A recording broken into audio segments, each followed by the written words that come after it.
Omwaka gwali gwa 2010 Buganda negwamu n'ekyekango olwo Uganda yonna nebutikirwa enyiika oluvannyuma lw'abatamanya ngamba okuteekera amasiro ga Buganda g'ekasubi omuliro.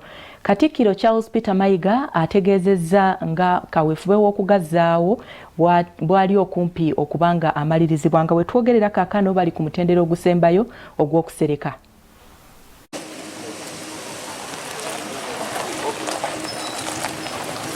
Kyaddaaki amasiro ga Buganda ag'ekasubi mu Kyaddondo mu ggombolola ya Lubaga gatuuse ku mutendera ogusembayo ogw'okuserekwa gaggyibweko engalo.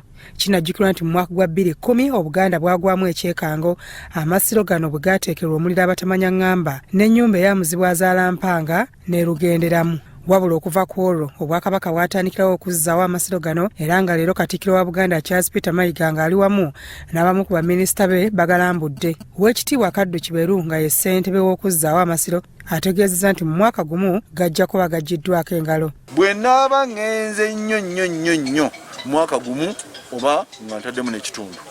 Bwe naaba ngenze nnyo mwaka gumu nga ntaddemu ki ekitundu. Nandyagadde nnyo okugumala within 1 year. Wano Katikkiro Mayiga wasiimidde Obuganda okuba obukkakkamu era ne n'akakasa nti omulimu mu mwaka gumu gujja kuba guwedde. Omulimu guno gugenda kuggwa era ndowooza mulaba nti twali tetubalimba bulimbi bakuba guyaguya kyekyali ekituufu. Era kaakati nabagamba nga tutandika omwaka guno nti 2021 wanaggwerako oba oliawo tunaatutandika okufuna akamwenyumwenyu ku matama era ndowooza kati mwena musobola okulaba kye nabagamba nga kituufu. Katikkiro annyonnyodde n'ensonga lwaki baasalawo obutapapira mulimu kibasobozese okuzimba amasiro agali ku mutindo. Era kati tugenda kutandika kusereka naye si kwa sabbiiti emu kubanga anaasereka ekisiisiro ekinene sabbiiti emu sabbiiti bbiri abamaze ng'ayita makansi baakomola ng'akola biki.